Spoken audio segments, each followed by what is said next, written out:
Vamos à palavra do Senhor, Isaías capítulo 49, versículo 1 ao 3. Diz assim: Ouvi-me, terras do mar, e vós, povos de longe, escutai. O Senhor me chamou desde o meu nascimento, desde o ventre de minha mãe, fez menção do meu nome, fez a minha boca como uma espada aguda, e na sombra da sua mão me escondeu. Fez-me como uma flecha polida, e me guardou na sua aljava. E me disse: Tu és o meu servo, és Israel, por quem hei de ser glorificado.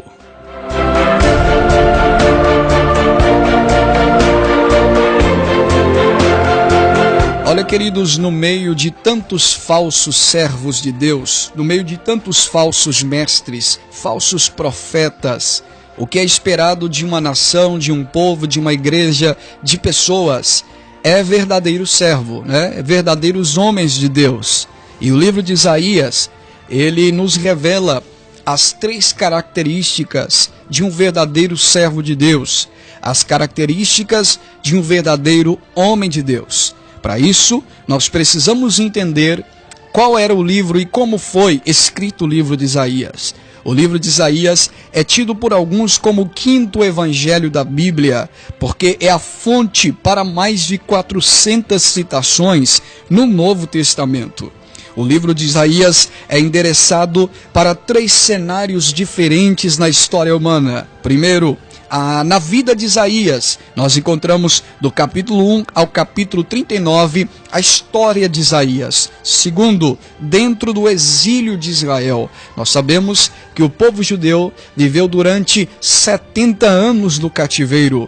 E o livro de Isaías vai ser um livro tratando sobre o exílio e também o pós-exílio, porque Isaías também profetizou para o pós-exílio, o pós-cativeiro. Mas no capítulo de número 49, o versículo 1, que é o texto que ora fazemos menção, está no segundo período, no período do cativeiro, dentro do cativeiro. E esse texto aponta para a libertação e mostra-nos um servo, e este servo será levantado no período do cativeiro, no período do exílio do povo, e trará a restauração, e trará a libertação, e trará o rompimento com as alianças do exílio, e trará o rompimento das alianças do cativeiro. Judá e Israel havia abandonado o Senhor, e Deus os castiga severamente, enviando o cativeiro da Babilônia. E o castigo durou 70 anos. O povo de Deus estava sendo oprimido pelos inimigos durante 70 anos, porque eles abandonaram a Deus, serviram a outros deuses, serviram a si próprios, acharam que o culto seria conveniente a eles mesmos e adoraram o Deus imediatista, o Deus que abre portas, o Deus que faz e que dá as coisas, mas não Deus das Escrituras. E esse é o motivo do período do cativeiro, Deus castigando o seu povo, Deus permitindo a queda da nação para promover um grande avivamento depois, mas Deus queria mostrá-los o tamanho do seu poder no meio do cativeiro. E em 586 a.C., o reino sul, que é o reino de Judá, foi invadido pela Babilônia e houve destruição do templo em Jerusalém e exílio e cativeiro dos judeus. Logo, as profecias de Isaías, nesse contexto, são de extremo terror e tremor para a nação, mas não apenas de terror, mas também de esperança, que Deus traria a quebra do exílio, que Deus os arrancaria das mãos dos babilônios, das mãos dos inimigos. Ele também profetiza a queda da Babilônia e a libertação por um rei chamado Ciro, o rei persa. Isaías, ele começa a proclamar, além dessa salvação política imediata, ele também aponta para uma salvação espiritual, porque, como eu falei, não era apenas uma opressão política dos inimigos para Judá, mas era também uma opressão espiritual da parte de Deus para Judá, porque eles haviam abandonado amado Deus, porque eles haviam distanciado de Deus. E Deus então permite o cativeiro. Alguém traria justiça no capítulo 42. E esse alguém que traria justiça seria um mediador de uma nova aliança do seu reino e do seu povo. Esse alguém que traria justiça, traria restauração e libertação, traria luz para os gentios. E esse alguém não é nada mais, nada menos do que o próprio Jesus Cristo de Nazaré. Ele, somente ele, foi aquele que quebrou o exílio espiritual.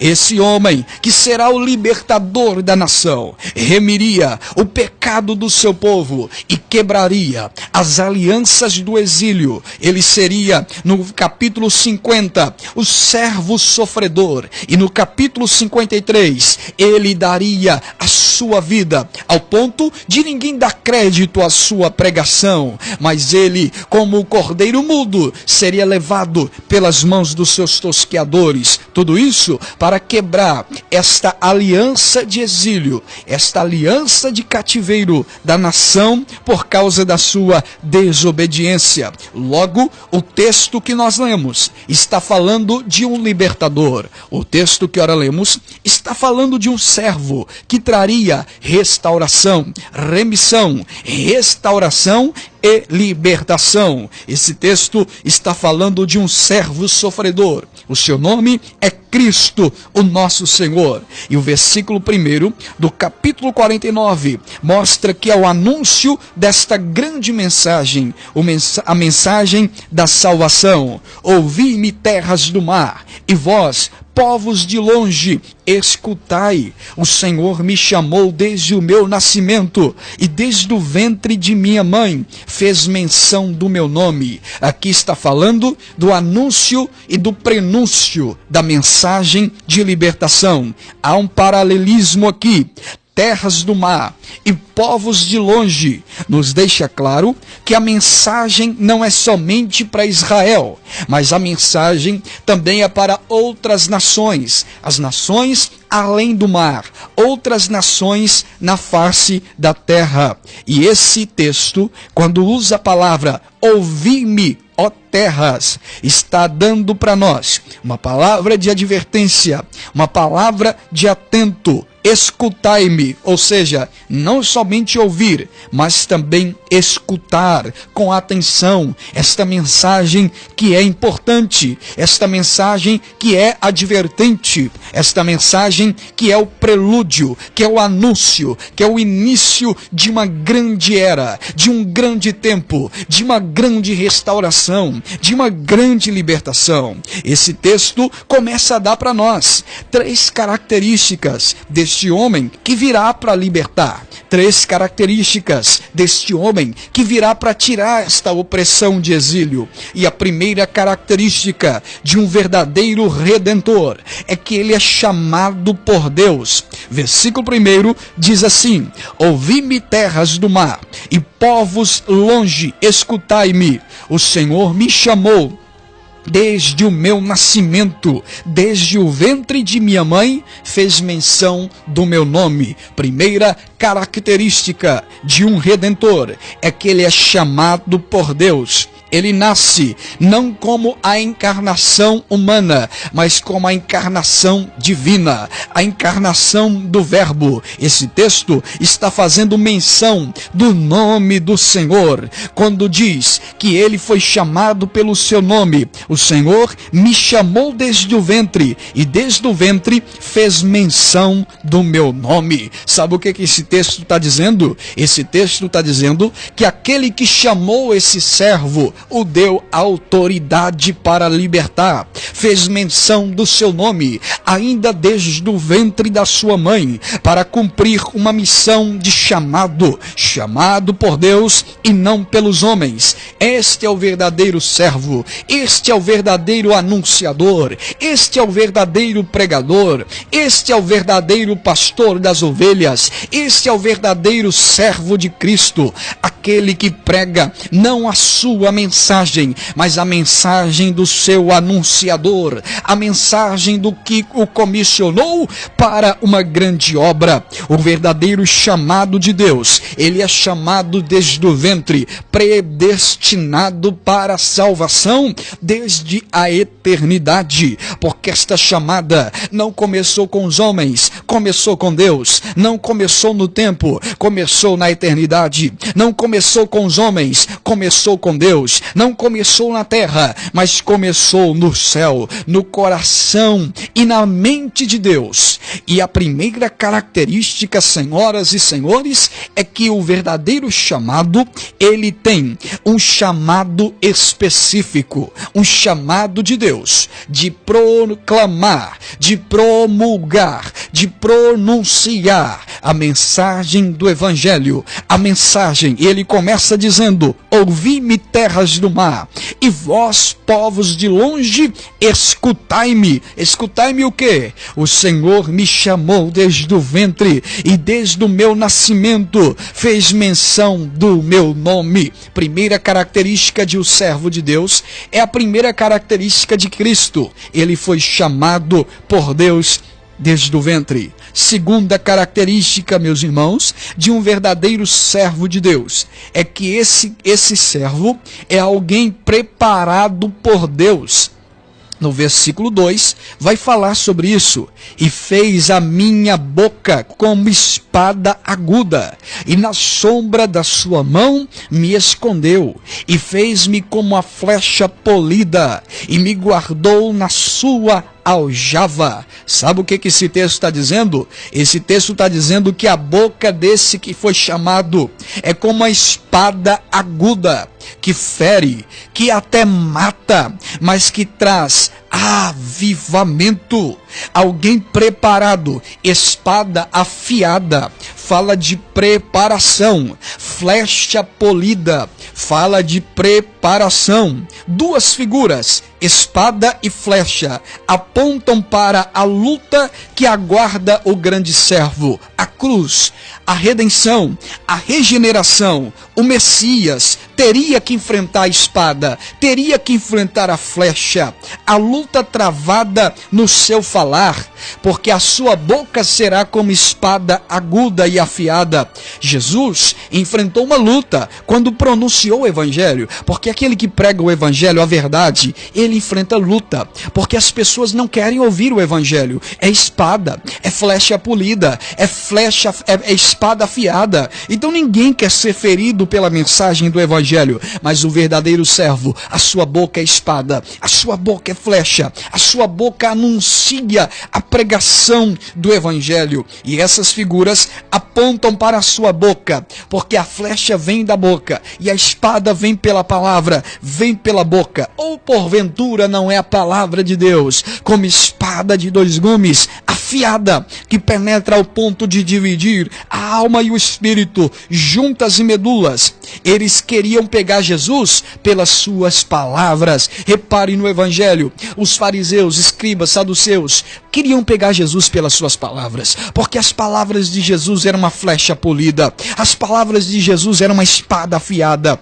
Enganos, sofismas no ministério sempre é vencido com a espada afiada. Engano, sofisma, falso evangelho, falsa doutrina, falso ensinamento sempre é vencido com flecha polida. Se você é um pregador do evangelho, mas a sua boca não tem uma espada afiada e na sua boca não tem uma flecha polida, você vai ser enganado pelo sofisma religioso, você vai ser enganado pelo engano religioso, porque a minha pregação, a sua pregação deve ser espada polida, deve ser flecha polida e espada afiada. Se a espada e flecha apontam para a luta, os adjetivos dela apontam para o preparo, porque flecha é luta, mas flecha polida é flecha preparada. Espada significa luta, mas espada afiada significa espada preparada. E preparação, meus irmãos, não é da noite para o dia, é uma flecha polida. Jesus está preparando a sua mensagem, a palavra, a preparação espiritual. Em Marcos capítulo 1, versículo 22, a Bíblia diz que quando ele começou a pregar,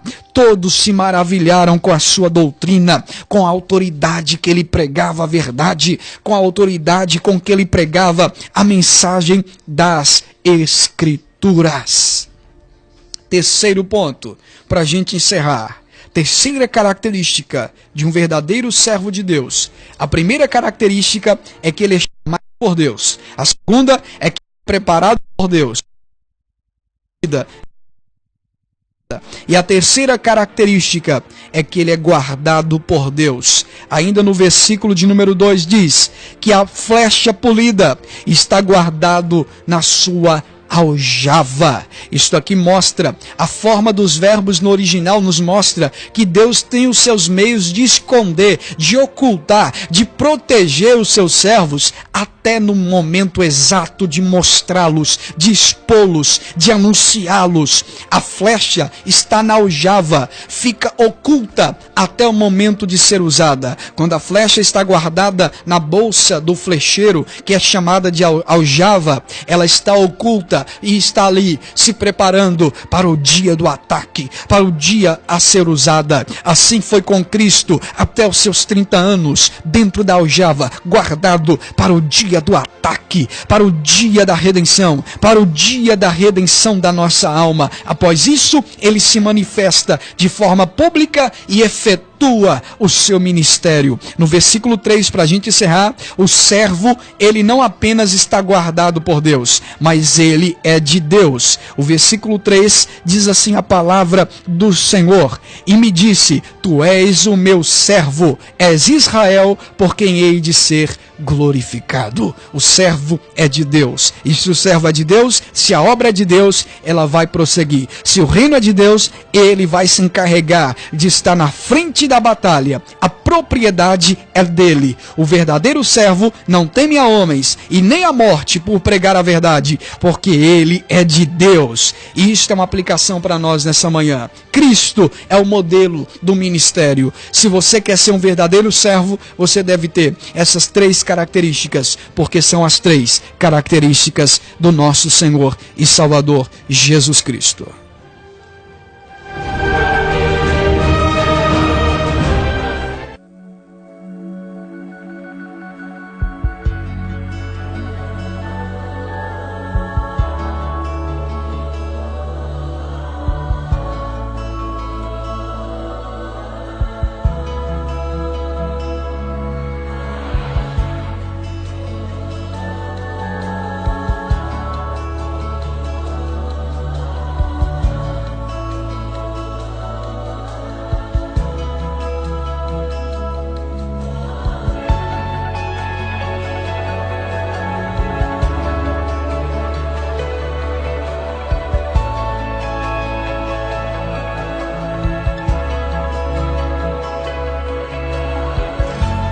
Desde o princípio era o verbo, aquele que vemos e ouvimos, o Filho unigênito do Pai.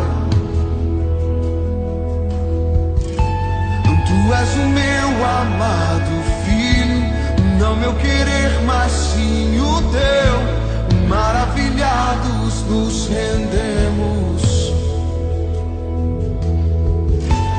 Desde o princípio era o verbo, aquele que vemos e ouvimos, o Filho unigênito do Pai. Tu és o meu amado Filho, não meu querer, mas sim o teu. Maravilhados nos rendemos, cantando. Lindo, lindo, lindo és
Olha, muito bem, você está ouvindo aí a versão completa da canção Lindo És. Eu quero orar por você, tá bom? Quero orar por você.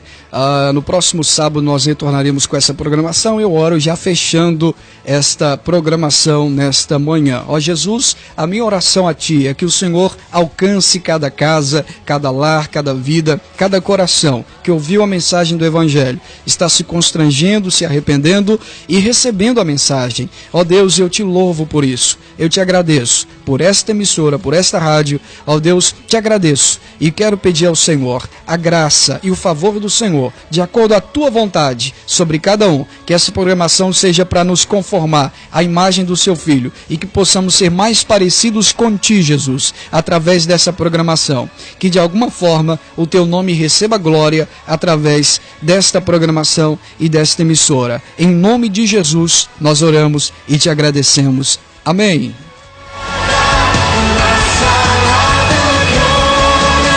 Olha, nós chegamos aos instantes finais desta programação. Próximo sábado, a partir das 11 horas, estaremos orando e pregando a palavra do Senhor. Gostou da mensagem, da pregação e da programação? Visite-nos, Avenida da Liberdade, 821, bairro Alterosa. Igreja Cristã Suprema Graça. Uma igreja reformada, sempre reformada. Deus abençoe você. Forte abraço ao seu coração. Deus te abençoe.